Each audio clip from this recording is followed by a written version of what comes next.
Senate Bill 196. This is a statutory appropriation limit, and this is a Senate finance bill, and we have Senator Micciche will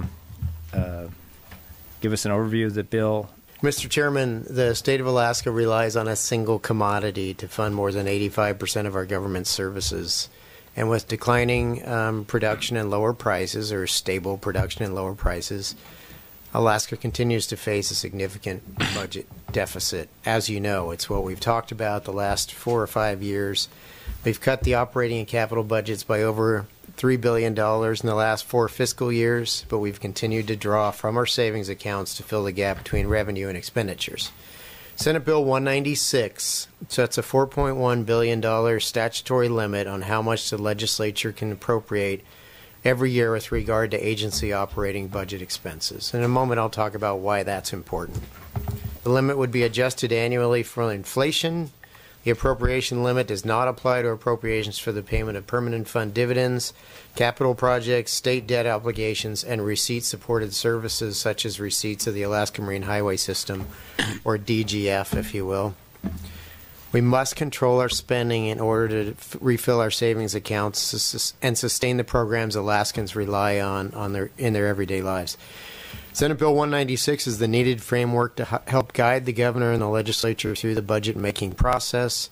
Now is the time to pass an effective statutory appropriation limit. And, Mr. Chairman, I don't like to look back.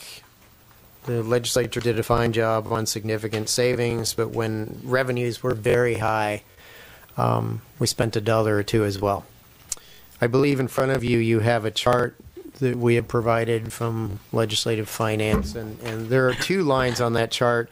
The blue line is the UGF appropriation limit backing out, deflating the value of $4.1 billion that we're spending today down to FY99 levels.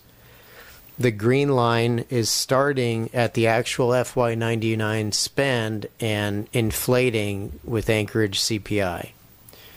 And what we're demonstrating there is, had we had an appropriation limit in place, we would have spent approximately $15 billion less dollars, which would mean we would still have a CBR in place. We would not be talking about reducing dividends. We would be at a much more sustainable place in history than we are today. So why are we doing this now? We're doing this now because, as you can see, the top spend was FY13.